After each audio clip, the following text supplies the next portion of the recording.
What's up, boys and girls, Lambo here, and today I will show you how to micro your Vipers and Corruptors like a pro, so you can get a lot of value out of them. And for that I have prepared 3 tips that you guys can use for yourself. Now I know microing Corruptors and Vipers in general can be very hard, so if you are a player that is still learning to get better, rather try to improve your macro and try to learn more basic unit compositions instead of learning these Corruptor Viper tricks. But if you want to try them out, no matter your level, I think you can go to the unit tester and try this stuff out yourself. So before I give you guys the 3 tips, I'm gonna give you the 2 very obvious ones that I also said in the late game video. Number 1, you want to keep your Corruptor Viper clamped up so that nothing flies too far forward and it's easier to micro. Also, it's a lot easier to one-shot the opposing units. And that's just one of the things that you should do in general. Just keep them clamped. The way you do this is you move command under your Corruptor Viper. This is the way you keep them clamped. And number 2 is you can make a bunch of overseers. So in this case, it's a lot harder for the Protoss to feed back your Vipers. Very often they will hit the overseers. Around 10 overseers is more than enough to have this effect.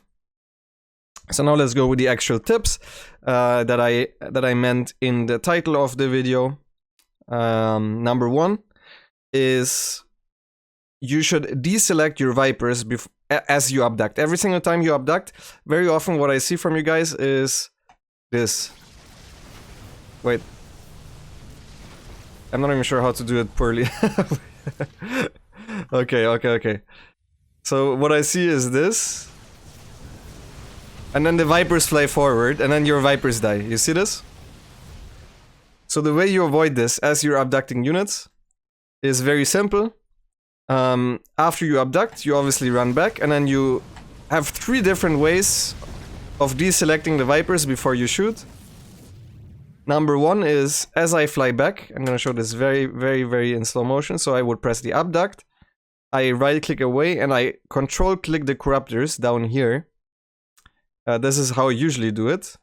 You could also control shift click the Vipers, so like this. This also deselects them, and then you still have your overseers in the front, which I'm not sure if that's good or bad, but if there's a detection issue, which there shouldn't really be because you're abducting them away from the mothership anyways, this could help.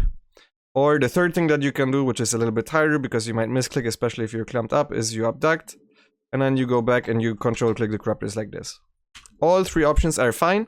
And don't rush it. You can click it very slowly. If you're not as fast as me or not as accurate as me, that's fine. Look, I'm gonna show this very slowly because you can do this A move very far away because Corruptors also have a range, and the abduct range becomes higher as the Viper is moving away as well, right? So you can really take your time here. Do this very slowly again. Once I'm sure I have the Corruptor selected, I'm going back, and now the Vipers don't fly forward anymore. So that's the first tip. I would personally control click the Corruptors, that's how I do it, but control shift click the Vipers is also fine. Even control clicking the Corruptors on the field is fine, but this might lead to more misclicks. So that's the tip number 1. Now the second tip that I have for you guys is to just go into the unit tester and in general practice this a lot, which is obvious, but learn the abduct ranges so you don't have to shift click back, because if you think, for example, I know that around this is where I can actually abduct the carrier, look. And I can immediately go back. Whereas if you think this is an abduct range, your Viper might fly a little bit more forward. And if you do this in actual game speed time, with a shift click, your Corruptors will fly more back, so you also will need to shift click instead of... The thing that I would suggest you guys are gonna do is you wait till you're in range of a unit, and then immediately after the abduct you go back. And this won't work if you don't know what the abduct range is. So if I press this here and then I move command away, the abduct doesn't work, right? But if I know I'm in range, this always works. So just the tip number 2 is basically learn abduct ranges and in general practice this if you want to use it. You will also know a lot better when and how close you can get towards the High Templars. There are no High Templars here right now because I won't micro the... Oh, actually there are High Templars. So basically if the High Templars... If the High Templars stand somewhere here, I know that I can go until this point and not further. Otherwise, I'm gonna get feedbacked. You see this range? It was basically the perfect Viper range, outside the range of the High Templar. So learning those ranges is very important. In general, you should never go for abducts as well if the High Templars are at the same height as the carriers or in front of the carriers, unless maybe you're stacked with overseers. And you can still try to go for these. Anyway, tip number 3, and I think this is very important. This is a tip for if your opponent has a mothership. And tip number 3 is make sure your overseers fly a little bit ahead of the army, at least a couple of them. Right now, it feels very easy to abduct these units, right? But in an actual game, it looks like this. It looks like this. And then you actually have very, very little time, if no time at all, to react if there's a High Templar here. If your overseers are at the back, even, right? You would get feedback before even you would see the High Templars. In general, you just have very, very little reaction time. So just select a couple of overseers to fly forward before you're abducting. You can also control click them like this. And then you have a better idea of where the High Templars stand, and you can see the units earlier before you actually already need to back off if there would be any High Templars. So this really helps. And all these units are around the same speed, so once they're in front of your army, they will stay in front of your army, right? So you can do it like this as well. You can also siege them, which helps.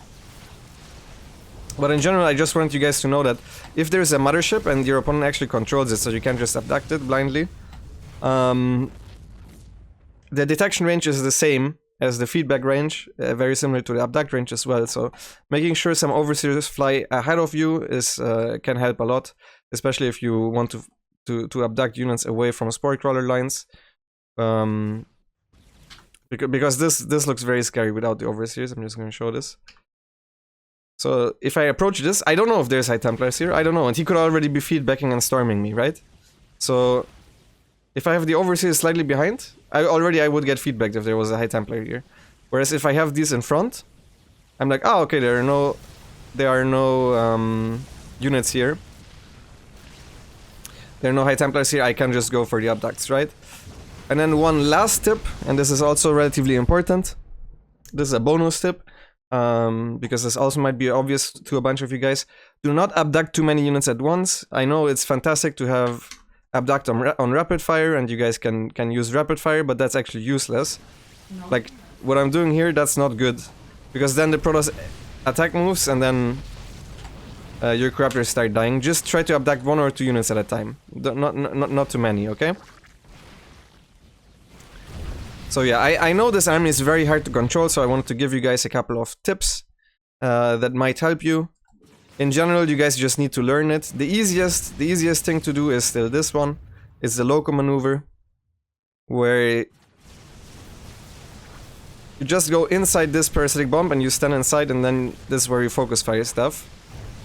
And this really is specifically possible because like with the Ultra composition, for example, all the High Templars are gonna die. And right now I have way less supply than my opponent, so even though I killed all the Interceptors, it's gonna take some time. But you can see how powerful this maneuver really is, and this should be the main. Like here, you can see I'm way down in supply and army value, but in general, this is the main maneuver. So if you guys don't want to learn the abducts, abducting is very hard, especially in game. Just go for this composition. It is the, I would say, beginner composition to go into Corruptor Viper, because you actually don't need to worry about your unit composition at the ground. So you can just like you can just go in first, head first with the Ultras, and then go in after with the Corruptors, and basically do this maneuver where you need to make sure that you move command a lot inside the parasitic bomb, and then focus fire inside there, and you can see all the carriers that attack don't have interceptors anymore. And this is, I think, the easiest way of winning with Corruptor Viper in late game for you guys. So I hope this was helpful. A shorter video today. But yeah, I saw a bunch of questions, especially how do I deselect the Vipers was a commonly asked one, so I hope that helped. And this is kind of just an addition for the late game video that I brought up on the last Saturday. So if you haven't watched it, make sure to check it out. See you guys in the next video. Bye bye.